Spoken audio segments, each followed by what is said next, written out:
안녕하세요. 저는 핸들밥 먹은 지 어느덧 30년이 훌쩍 넘은 이제는 머리가 희끗한 50대 후반의 화물차 기사입니다. 인생 참 알다가도 모르겠습니다. 죽으라는 법은 없는지 칠흑 같은 어둠 속에서도 기어이 한 줄기 빛은 찾아오더군요. 오늘 제가 들려드릴 이야기는 제 인생에서 가장 춥고 혹독했던 겨울, 그리고 그 겨울 끝에 찾아온 기적 같은 봄날에 관한 이야기입니다. 저에게는 눈에 넣어도 아프지 않을 외동딸이 하나 있습니다. 2002년, 온 나라가 대한민국을 외치며 붉은 물결로 넘실대던 그해 6월에 태어난 아이죠. 다들 TV 앞에서 월드컵 경기를 보며 환호할 때 저는 분만실 앞 복도에서 제 아이의 첫 울음소리를 들었습니다. 그 우렁찬 소리가 어찌나 감격스럽던지 대한민국이 4강에 갔을 때보다 더 가슴이 벅차오르더군요. 여보, 고생했어. 정말 고생했어. 당신 닮아서 목청 좋은 거 봐. 아내는 우렁차게 오는 아이를 보며 말했습니다. 아이를 안는 순간 작고 따뜻한 온기가 거칠고 투박한 제 손바닥으로 전해졌어요. 그 순간을 아마 평생 잊지 못할 겁니다. 저는 평생 운전대만 잡고 살았습니다. 젊어서는 남의 차를 타다가 결혼하고는 빚을 좀 내서 제 화물차를 장만해서 전국을 누비고 다녔죠. 제 인생은 고속도로 위에서 흘러갔다고 해도 과언이 아닙니다. 화물차 기사라는 게 그렇습니다. 남들 잘 때 밤새 달리고 남들 쉴 때 짐을 싣죠. 밥대를 놓치는 건 예사고 잠은 운전석 뒤편 좁은 공간에서 새우잠을 잘 때가 많습니다. 여름엔 달궈진 엔진 열기 때문에 찜통이고 겨울엔 시동을 끄면 그야말로 냉동 창고가 따로 없죠. 그래도 저는 행복했습니다. 운전석 대시보드에 붙여둔 딸 아이의 백일 사진과 돌사진이 부적과도 같았으니까요. 졸음이 쏟아지는 새벽 고속도로에서도 딸아이 사진을 보고는 허벅지를 꼬집으면서 버텼습니다. 짐 싣고 대기하느라 며칠씩 집에 못 들어가도 수화기 너머로 아내와 딸아이의 목소리를 들으면 피로가 싹 가시곤 했죠. 비록 전셋집을 전전하는 넉넉지 않은 형편이었지만 세 식구 웃음소리가 끊이지 않던 날들이었습니다. 집에 들어가면 어느덧 걸음마를 뗀 아이가 아장아장 걸어와 제 품에 안겼고 아내는 따뜻한 밥상을 차려주며 제 굳은 어깨를 주물러주곤 했으니까요. 하지만 그 행복은 그리 오래가지 않았습니다. 제 인생을 송두리째 뒤흔드는 비극이 찾아왔기 때문이죠. 아내는 평소에도 소화기관이 약했어요. 그래서 각종 소화제를 구비해 놓고는 했죠. 그런데 어느 날부터인가 안색이 백지장처럼 하얗게 변하더니 살이 눈에 띄게 빠지기 시작했습니다. 이건 단순한 소화불량이 아니다 싶어서 아내의 손을 잡고 무작정 병원을 찾았습니다. 의사의 입에서 나온 말은 충격적이었어요. 위암입니다. 암세포가 복막까지 퍼져서 지금 당장은 수술이 어려울 것 같네요. 그 순간 진료실 바닥이 꺼지는 것 같았습니다. 아내 역시 하얗게 질린 얼굴로 제 옆에서 아무 말도 하지 못했어요. 이전에 들어둔 암보험 덕분에 당장의 큰 병원비는 해결할 수 있었습니다. 문제는 따로 있었어요. 바로 어린 딸아이였습니다. 의사 선생님은 입원해서 집중적인 항암 치료를 받자고 권했습니다만 아내가 완강히 고개를 저었어요. 여보, 나 입원 안 해. 통원 치료 받을래.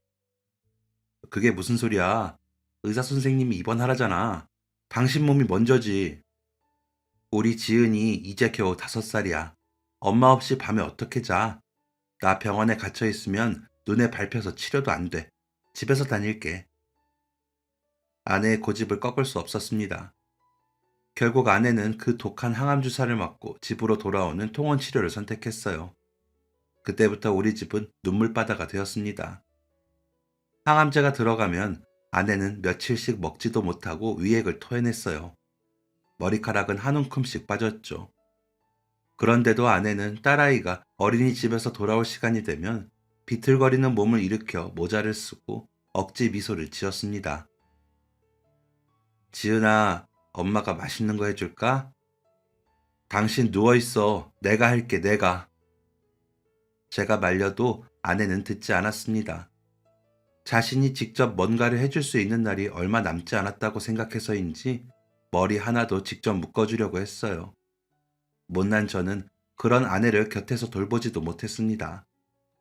아픈 아내를 돌보느라 일을 줄이자니 당장 생활비가 빠듯했거든요. 매달 꼬박꼬박 나가는 트럭 할부금에 이런저런 생활비까지 숨만 쉬어도 돈이 나가는 때였죠. 결국 생활비 카드는 한도 초과가 되었고 아내 몰래 대출까지 알아봐야 하는 상황에 몰렸습니다. 그걸 눈치챘는지 하루는 아내가 제 손을 잡고 이렇게 말하더군요. 여보, 나 괜찮아. 당신이 옆에 있어봤자 해줄 수 있는 게 없잖아. 나가서 일해. 당신 혼자 두고 내가 어떻게 운전대를 잡아. 지은이 곧 생일이잖아. 우리 딸 맛있는 케이크라도 사줘야지. 굶길 거야? 아내의 그 말이 비수처럼 꽂혔습니다. 아픈 사람 두고 나오는 발걸음은 천근만건이었지만 딸아이 밥은 먹여야 했기에 운전대를 다시 잡을 수밖에 없었어요. 그해 12월은 유난히도 추웠습니다. 낮에는 집에 들러 아내를 살피고 밤에는 짐을 싣고 부산으로 목포로 미친 듯이 달렸죠. 운전석 옆에 굴러다니는 식은 김밥 한 줄로 끼니를 때우며 흐려지는 눈을 비비고 또 비볐습니다. 졸음이 쏟아질 때마다 대시보드에 붙여둔 딸아이 사진과 머리카락이 다 빠진 채 잠든 아내의 모습을 떠올리며 허벅지를 꼬집었어요. 아빠, 나 케이크 먹고 싶어. 예쁜 공주님 그려진 거. 전화기 너머로 들려오던 딸아이의 목소리가 귓가에 맴돌았습니다. 하지만 제 주머니에는 달랑 몇만 원이 전부였어요. 원래는 짐을 내려주고 운임을 받아야 했지만 화주는 당장 현금이 없다며 이달 말로 결제를 미뤘습니다. 그러자니 온몸에 힘이 쭉 빠졌어요. 그래도 딸 생일이니 작은 케이크라도 하나 사가자. 그렇게 스스로를 달래며 엑셀을 밟았습니다. 영하 10도의 강추위 탓에 도로는 곳곳이 얼어붙어 있었어요. 저 역시 평소보다 조심하며 도로를 달리고 있었죠. 그러다 도로 위에서 무언가 이질적인 걸 발견했습니다. 뭐야 저거? 순간 잘못 봤나 싶어 눈을 비비고 다시 앞을 주시했습니다. 시속 100km로 차들이 쌩쌩 달리는 고속도로 한복판에 차 한 대가 비상등도 없이 덩그러니 서 있었어요. 그 앞으로 한 남자가 위태롭게 서서 옷을 흔들고 있었습니다. 순간적으로 등골이 오싹해지며 머리카락이 쭈뼛 서는 느낌이었어요. 그 칠흑 같은 고속도로 1차선에서 식별조차 어려운 검은색 옷을 입고 서 있다뇨. 그건 자살 행위나 다름없었습니다. 화물차 운전석이 승용차보다 시야가 높은 탓에 그나마 일찍 발견한 게 다행이라면 다행인 상황이었죠. 그대로 고장난 차를 피해가기 위해 차선을 변경하려다 순간 멈칫했습니다. 뒤따라오는 차들은 저 사람을 못 보고 그대로 덮칠 수도 있겠다는 생각이 들었어요. 결국 사람 목숨 하나 살리자는 생각에 본능적으로 비상등 버튼을 누르고 브레이크를 밟았습니다. 그렇게 제 트럭을 승용차 뒤쪽에 붙여 세우고는 삼각대를 챙겨 들고 밖으로 나갔습니다. 차 문을 여니 살을 애는 듯한 칼바람이 뺨을 때렸어요. 저는 트럭 뒤에 얼른 삼각대부터 설치하고는 남자에게 달려갔습니다. 이보쇼, 차들이 쌩쌩 달리는데 거기서 그러고 서 있으면 어떡합니까? 죽고 싶어 환장했냐는 말까지 하려다가 멈칫했습니다. 가까이서 본 남자의 몰골이 말이 아니었거든요. 얼굴은 창백하게 변해 있고 입술은 파랗게 변해 덜덜 떨리고 있었습니다. 영하 10도의 날씨에 얇은 티셔츠 하나만 입고 외투를 흔들고 있었으니 어찌 보면 당연한 일이었죠. 그 사이 남자가 힘겹게 입을 열었습니다. 죄송합니다. 차가 갑자기 서버려서 어떻게 조치할 방법이 없었습니다.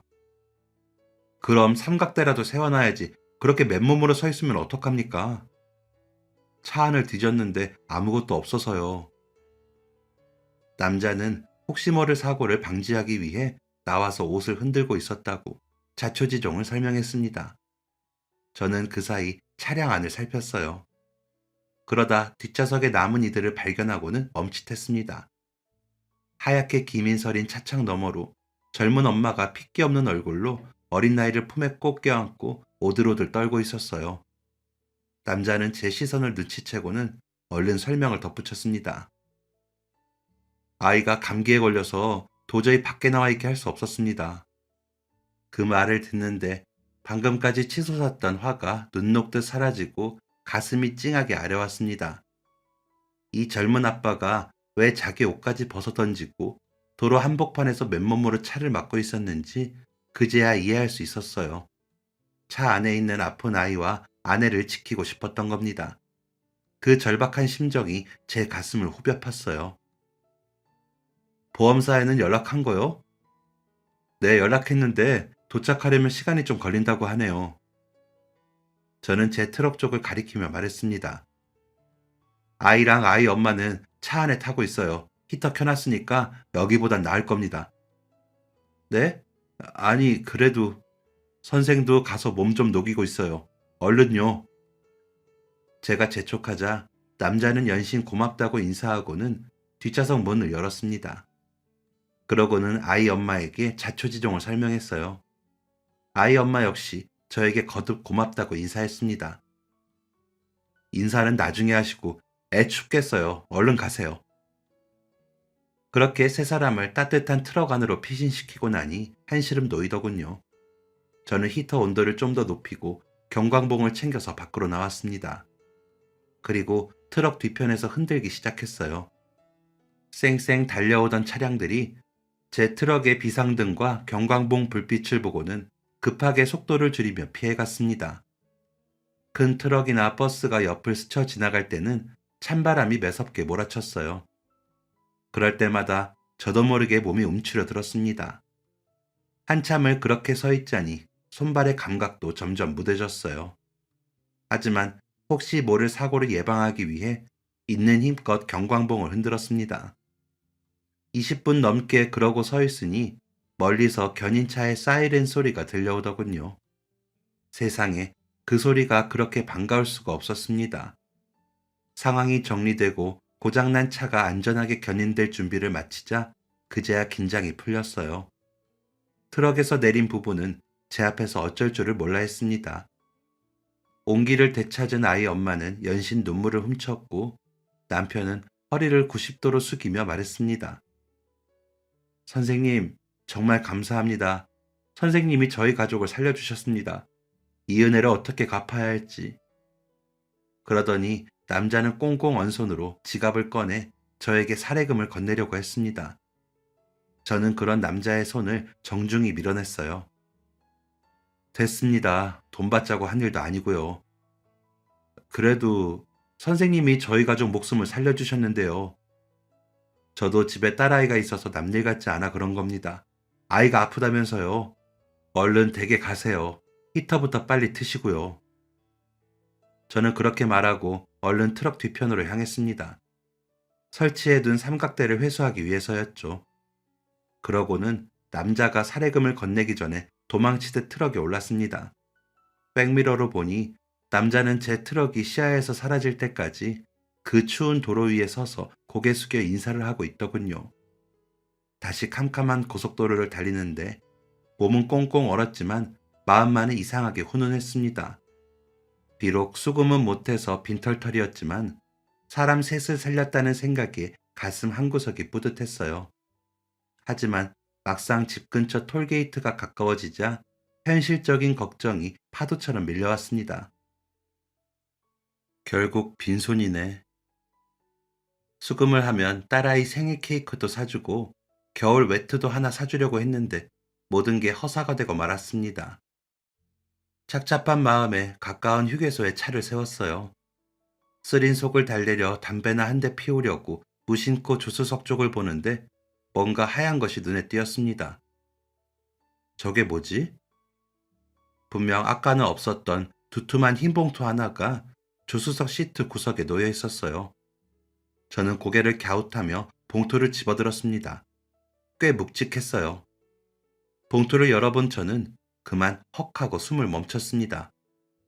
봉투 안에는 빳빳한 만원권 지폐가 들어있었습니다. 떨리는 손으로 세어보니 무려 30만 원이었어요. 돈 사이로는 급하게 휘갈겨 쓴 꼬깃꼬깃한 메모지 한 장이 끼워져 있었습니다. 덕분에 살았습니다. 저희 가족의 생명의 은인이십니다. 가진 현금이 이것밖에 없네요. 다시 한번 감사합니다. 그 메모를 읽는데 저도 모르게 코끝이 시큰해졌습니다.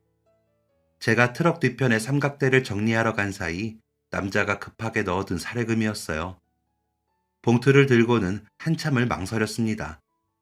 돌아간다고 한들 그 남자를 다시 만난다는 보장이 없었습니다. 더군다나 이렇게까지 건넨 호의를 다시 돌려주는 것도 무안했어요. 무엇보다 이 돈이면 딸이 말한 공주 케이크도 사고 딸의 겨울 외투도 살 수 있겠다는 생각이 들었습니다. 저는 잠시 망설이다가 봉투를 품에 넣었어요. 그러고는 서둘러 시동을 걸었습니다. 집으로 돌아가는 길, 저는 시장과 백화점을 돌며 필요한 물품을 하나씩 구매했습니다. 먼저 제과점에 들러 딸아이가 얘기한 공주님 케이크를 샀습니다. 그리고 백화점으로 달려가서 분홍색 오리털 패딩 점퍼도 샀죠.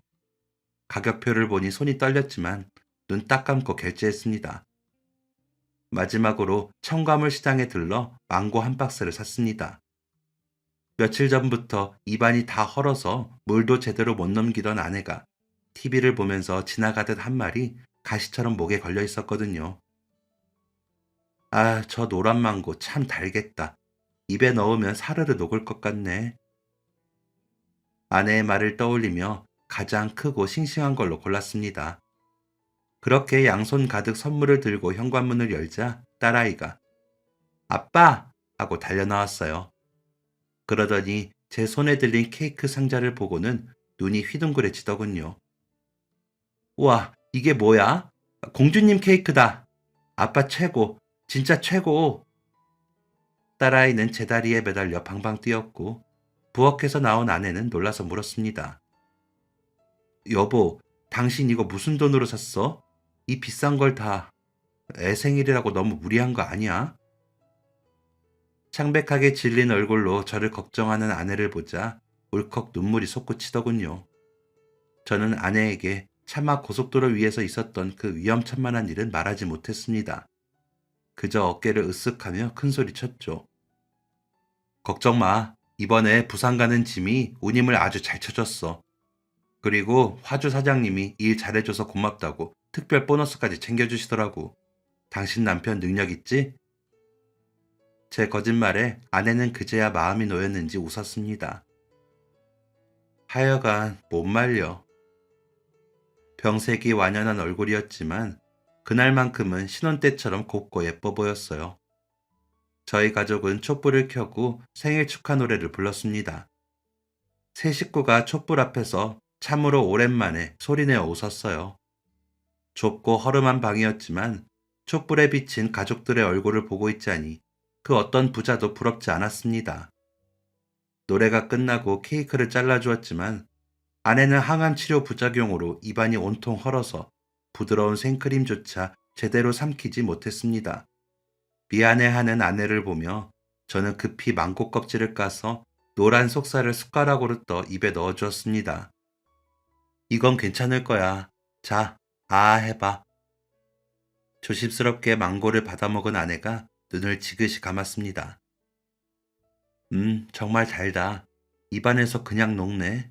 여보, 고마워. 진짜 맛있다. 그날 밤 잠든 딸아이의 머리맡에는 분홍색 패딩 점퍼가 놓여 있었어요. 내일 유치원 갈 때 입을 거라고 애지중지하는 딸아이를 보니 괜스레 뿌듯했어요. 아내는 제 손을 꼭 잡으며 말했습니다. 여보, 나 오늘 정말 행복해. 당신 덕분에 우리 지은이 생일도 챙겨주고. 아빠가 딸 생일 챙겨주는 건 당연한 거지. 아내의 말에 의기양양하게 답했지만 속으로는 내심 안도의 한숨을 내쉬었어요. 고속도로 위에서 그 가족을 만나지 않았다면, 그분이 30만 원을 주지 않았다면 생일 케이크 하나 사기 어려웠을 테니까요. 그 후로 시간은 멈추지 않고 흘렀습니다. 겨울이 지나고 앙상한 가지에 꽃망울이 맺힐 무렵 아내의 상태가 급격히 나빠지기 시작했어요. 진통제로도 잡히지 않는 고통 속에서도 아내는 딸아이 걱정뿐이었습니다. 그리고 벚꽃이 눈처럼 흩날리던 어느 봄날, 아내는 결국 제 손을 잡은 채 조용히 숨을 거두었습니다. 지은이, 우리 지은이 부탁해. 그 한마디를 남기고 아내는 제 곁을 떠났습니다. 장례를 치르고 돌아온 집은 적막강산이었어요. 엄마 냄새가 배어있는 베개를 끌어안고 우는 딸아이를 겨우 달래서 재운 후 저는 다짐하고 또 다짐했습니다. 여보, 걱정하지 마. 우리 지은이 내가 남부럽지 않게 잘 키울게. 당신 목까지 사랑 듬뿍 주면서 구김살 없이 반듯하게 키울게. 지켜봐줘. 그날부터 저는 아내 목까지 해내기 위해 고군분투했습니다. 평생 운전대만 잡던 투박한 손으로 아이를 키우자니 보통 일이 아니었어요. 가장 힘들었던 건 아침이었습니다. 유치원에 가려면 머리를 묶어야 하는데 트럭 핸들을 돌리던 제 곰발바닥 같은 손으로 그 얇은 고무줄을 다루자니 어찌나 어렵던지요. 아이고, 또 엉켰네. 미안해. 아빠가 다시 해줄게. 아빠, 아파. 머리 당기지 마. 삐뚤빼뚤 묶인 머리를 하고 유치원 버스에 오르는 딸아이의 뒷모습을 볼 때마다 가슴 한구석이 욱신거렸습니다. 다른 애들은 엄마가 예쁘게 따아줬을 텐데 우리 애만 촌스러운 것 같아 미안했습니다. 소풍날이면 새벽부터 일어나 김밥을 쌌어요. 옆구리가 터지고 밥알이 튀어나온 못난이 김밥이었지만 딸아이는 아빠 김밥이 제일 맛있다면서 엄지손가락을 치켜 세워주었습니다. 그럴 때면 먼저 떠난 아내 생각에 화장실에서 몰래 눈물을 훔치곤 했어요. 낮에는 아이를 돌보고 아이가 잠든 밤에는 다시 트럭을 몰고 나갔습니다. 고속도로를 달리다 졸음이 쏟아지면 허벅지를 멍이 들도록 꼬집었고 외로움이 밀려오면 대시보드에 붙여둔 아내 사진을 보며 말을 걸었습니다. 여보, 나 잘하고 있는 거 맞지? 지은이 오늘 받아쓰기 100점 받아왔어. 당신 닮아서 똑똑한가 봐. 어린 딸을 집에 혼자 두고 나오는 날이면 발길이 떨어지지 않아 현관 앞에 서서 한참을 망설였어요. 아빠, 걱정 말고 다녀와. 나 씩씩하게 잘 자고 있을게. 고사리 같은 손으로 제 등을 떠미는 딸아이를 보며 현관문이 닫힐 때까지 손을 흔들었습니다. 그리고 트럭에 올라 시동을 걸면 엔진 소리에 묻혀 꺼이꺼이 울음을 토해내곤 했습니다. 그렇게 치열하게 하루하루를 버텼습니다. 엄마 없는 아이라는 소리 듣게 하기 싫어서 옷도 더 깔끔하게 입혔고 준비물 하나 빠뜨리지 않으려 알림장을 수십 번씩 확인했어요. 다행히 딸아이는 제 바람대로, 아니 저보다 훨씬 더 어른스럽게 자라주었습니다. 초등학교에 들어가서는 제가 바쁠 때 스스로 빨래도 개어놓고 고학년이 되자 서툰 솜씨로 김치찌개를 끓여놓고 저를 기다리기도 했어요. 아빠, 힘들지? 내가 안마해줄게. 운전을 마치고 돌아온 제 어깨를 주물러주는 딸아이의 작은 손이 점점 커져가는 걸 느끼며 저는 세월의 흐름을 실감했습니다. 사춘기 시절 남들 다 겪는다는 반항 한 번 없이 착하게 자라준 딸. 엄마가 보고 싶을 텐데도 제 앞에서는 한 번도 내색하지 않던 속 깊은 아이. 어느덧 딸아이는 고등학교를 우수한 성적으로 졸업하고 대학에 들어갔습니다. 대학에 들어가서는 장학금을 받으려고 날이 새도록 공부했어요. 다른 애들은 대학 가면 동아리 활동도 하고 남자친구도 사귄다던데 우리 딸은 고등학생 때보다 더 열심히 살았어요. 제 부담을 조금이라도 덜어주기 위해서였죠. 그렇게 치열하게 공부한 끝에 4년 내내 장학금을 받고 다녔습니다. 그래서인지 대학 졸업식 날 학사모를 쓴 딸아이를 보니 대견한 마음에 눈물이 찔끔 나더군요.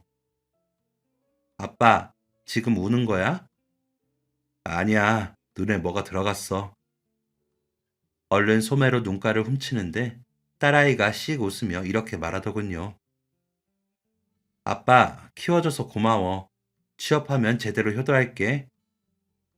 이렇게 잘 커준 것만으로도 효도 다 했어. 아니야, 이제부터 시작이지. 그 후 딸은 그 말을 지키기라도 하듯 곧바로 취업 준비에 매달렸습니다. 하지만 세상은 그리 호락호락하지 않더군요. 딸아이는 밤낮 없이 도서관을 오가며 자격증을 따고 영어 공부를 했습니다. 낡은 책상 위에는 수험서가 산더미처럼 쌓여갔고 딸아이의 눈 밑에는 다크서클이 턱 밑까지 내려와 있었죠. 옆에서 지켜보는 저도 애가 탔습니다. 제가 해줄 수 있는 거라곤 늦은 밤 공부하는 딸에게 과일을 깎아주거나 면접 보러 가는 날 새벽에 정성껏 다림질한 정장을 건네주는 것뿐이었습니다. 지은아, 기죽지 마. 너는 아빠한테 세상에서 제일 자랑스러운 딸이야. 하지만 결과는 번번이 낙방이었습니다. 서류 전형에서 떨어지고 필기에서 떨어지고 그래도 딸아이는 씩씩하게 말했습니다. 아빠, 괜찮아. 다음엔 꼭 붙을 거야. 제 속은 문드러질 텐데 아빠가 걱정할까봐 내색 한 번 안 하는 그 모습이 더 가슴 아팠어요. 그러던 어느 날이었습니다.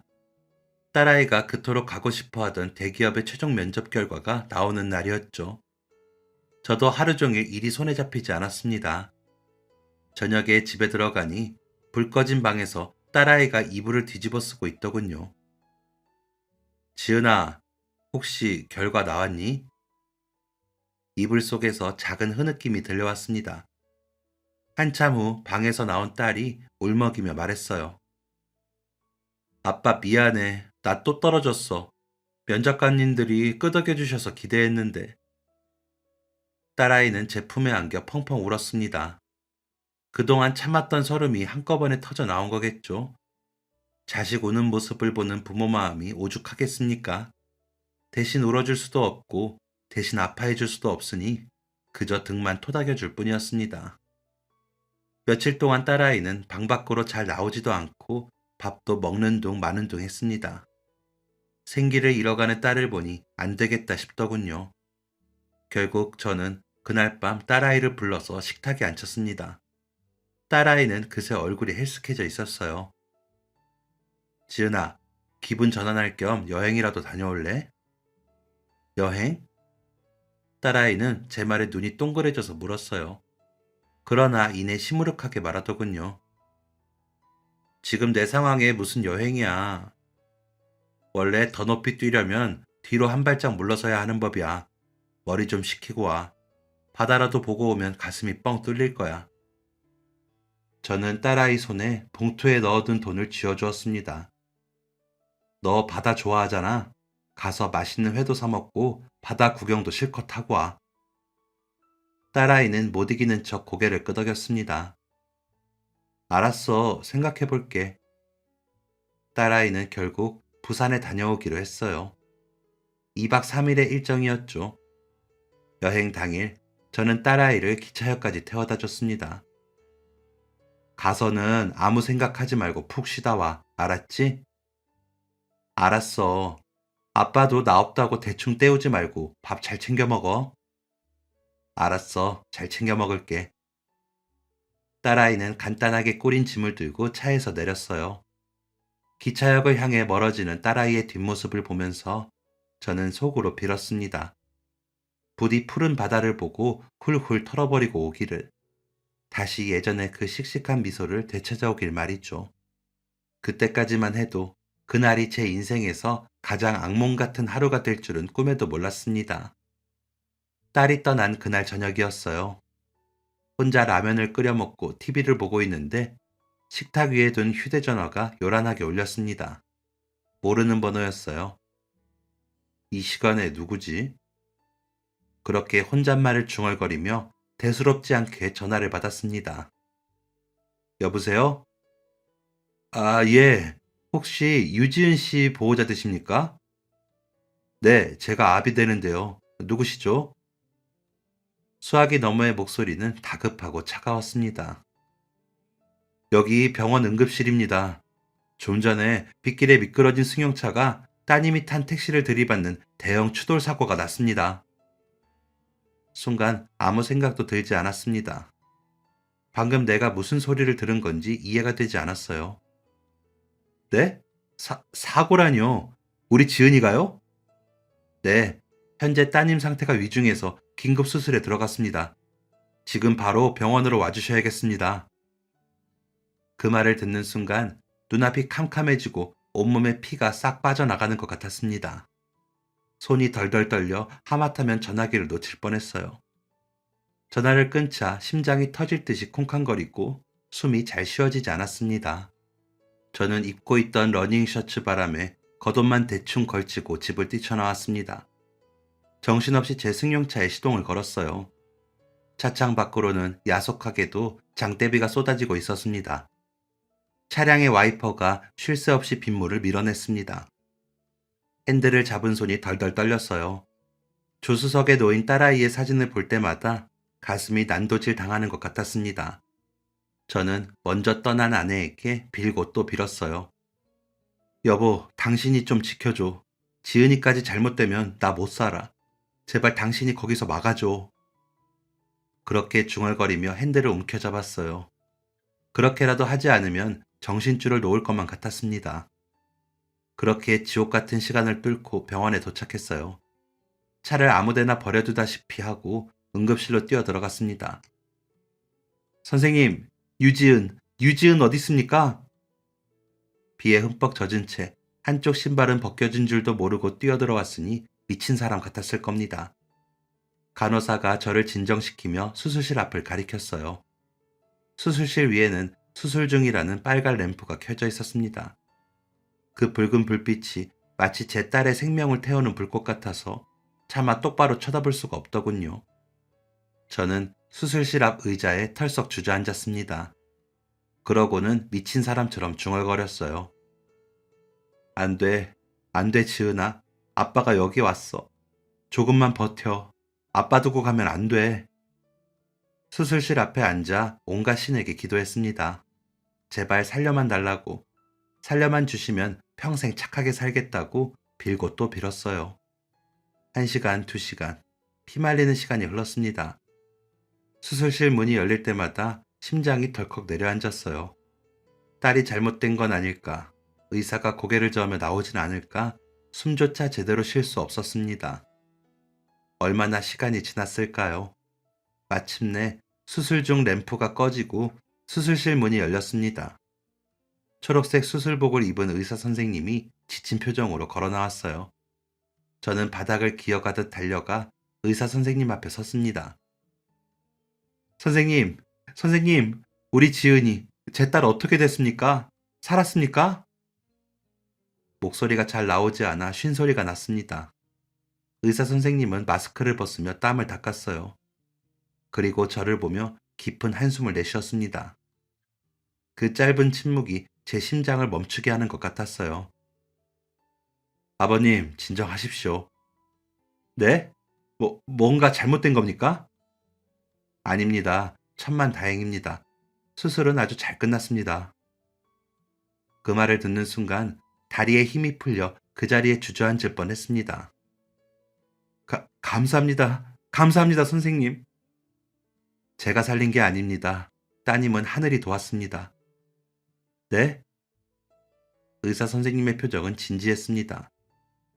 사고 당시 깨진 유리 조각에 찔려 출혈이 심했어요.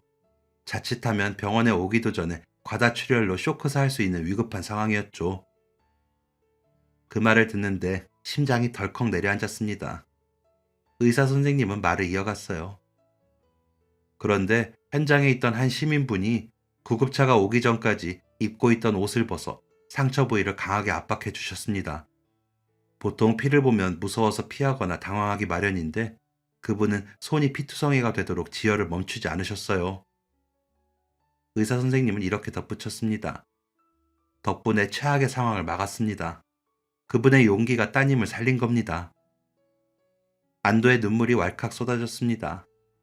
우리 딸이 살았다는 사실에, 그리고 이름 모를 누군가가 내 딸을 지켜주었다는 사실에 가슴이 벅차올랐어요.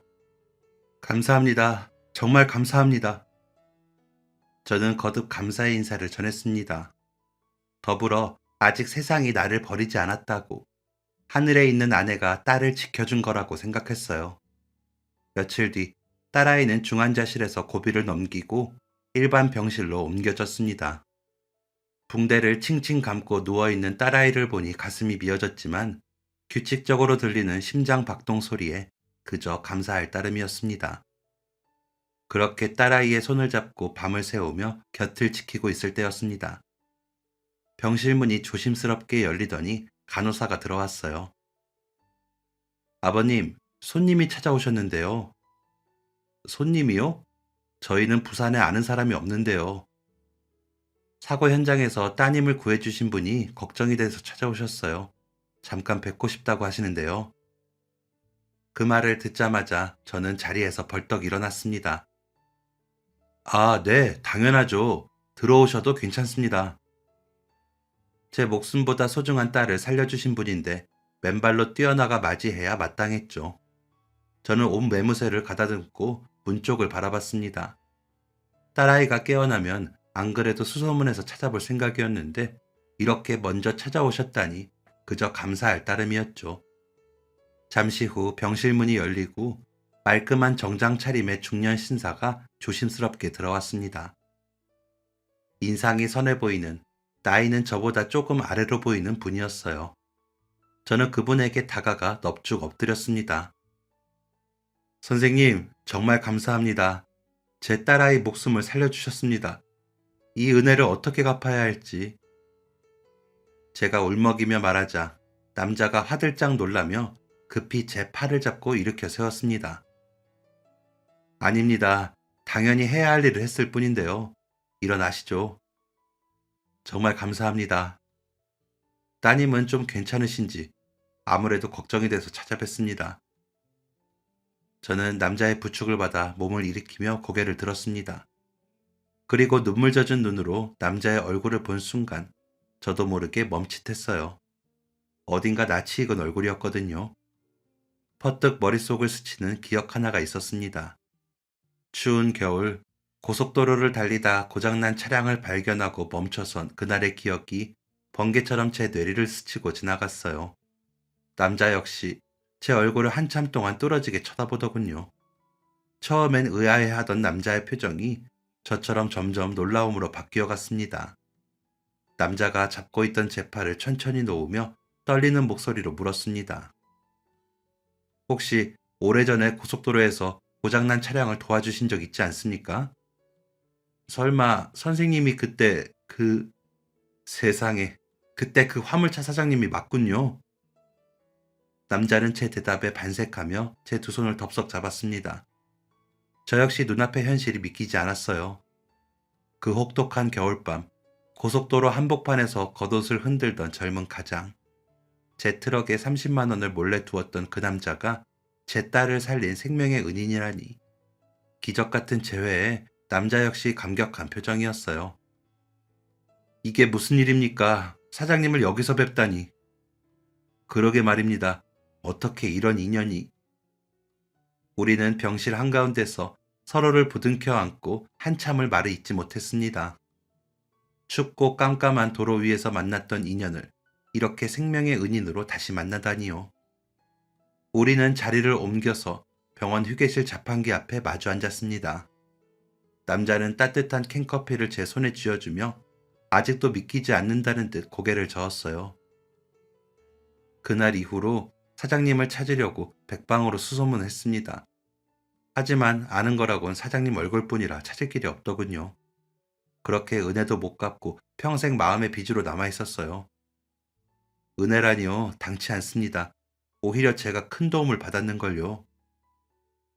우리는 커피가 다 식을 때까지 지난 세월을 이야기했습니다. 그러다 남자가 조심스럽게 그날의 이야기를 다시 꺼냈어요. 사실 사장님을 뵌 그날 안 좋은 생각을 하고 있었습니다. 남자의 입에서 나온 말은 충격적이었습니다.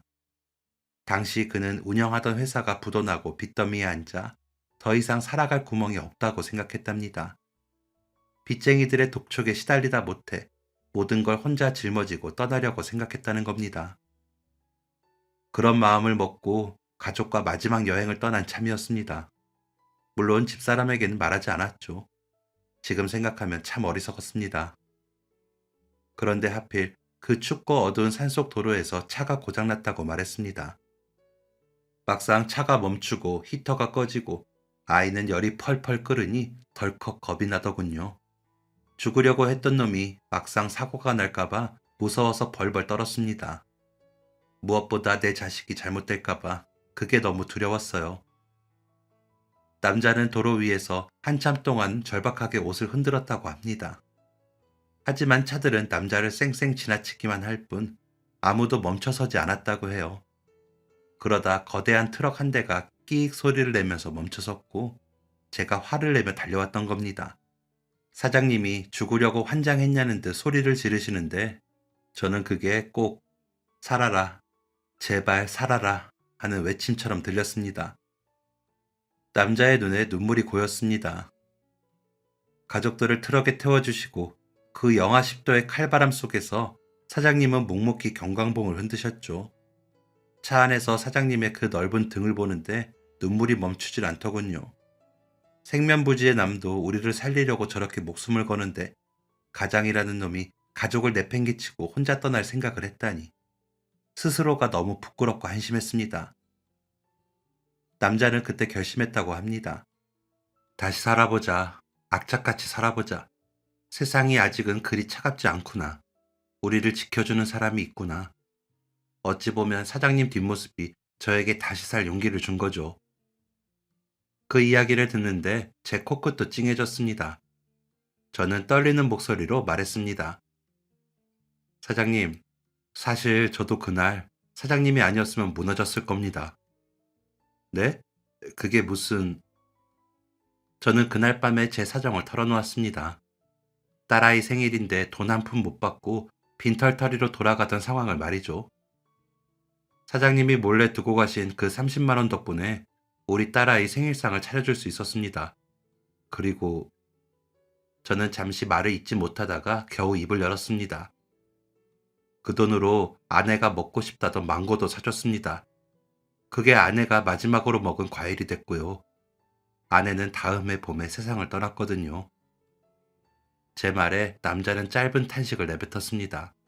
사장님이 주신 그 돈 덕분에 아내가 떠나기 전에 따스한 시간을 보낼 수 있었습니다. 제가 더 감사합니다. 비슷하게 힘든 시기를 건너온 두 가장은 서로를 마주보며 한참 동안 말을 잇지 못했습니다. 아마 서로 감정을 추스르느라 그런 거겠죠. 한참 뒤에야 남자가 먼저 입을 열었습니다. 그 후로 저는 죽을 힘을 다해 제기했습니다. 작은 무역회사를 차렸고 다행히 자리를 잘 잡았습니다.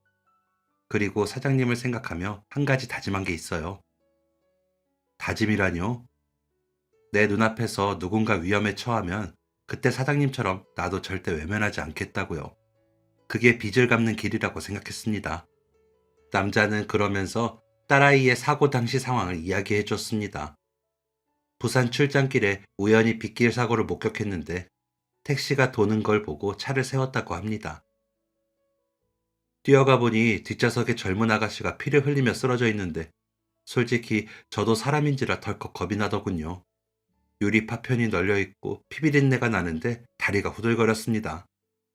하지만 남자는 도망치지 않았습니다. 제가 그들을 위해 칼바람을 맞으며 버텨주었던 그날을 떠올렸다고 합니다. 그때 사장님이 우릴 지켜주셨던 게 생각났습니다. 그래서 저도 입고 있던 외투를 벗어 상처를 틀어 막았습니다. 피가 멈추지 않아 무서웠지만 계속 그 젊은 아가씨에게 말을 걸면서 구급차가 올 때까지 버텼습니다.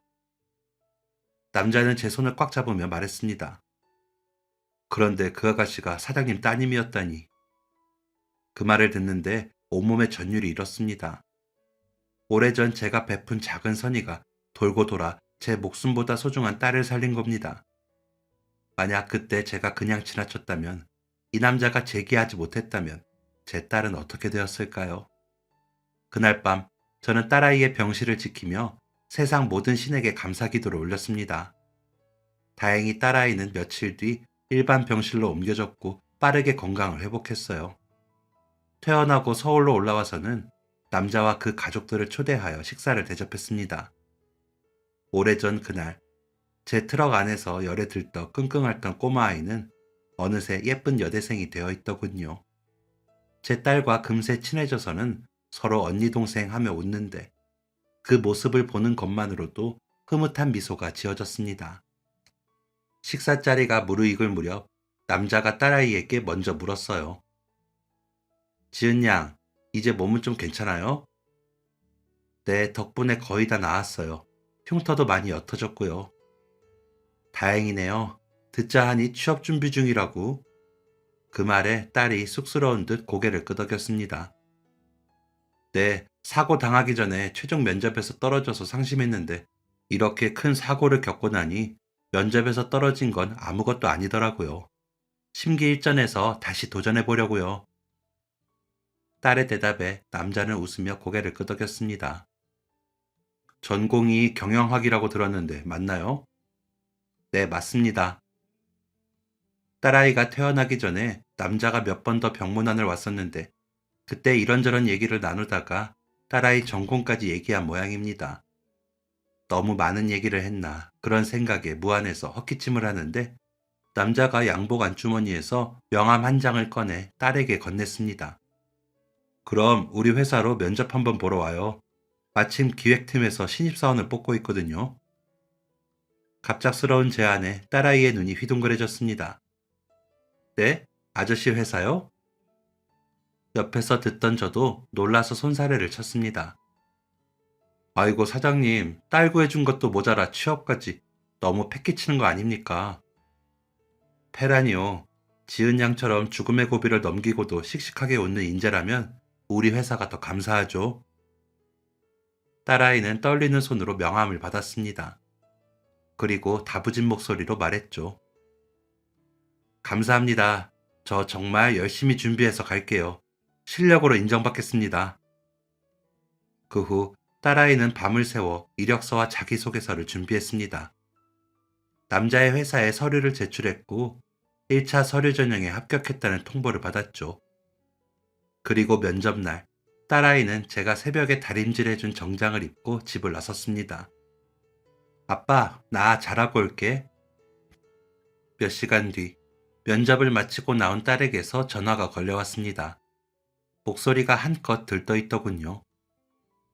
아빠, 나 면접 잘 본 것 같아. 사장님, 아니 대표님이 너무 좋게 봐주셨어.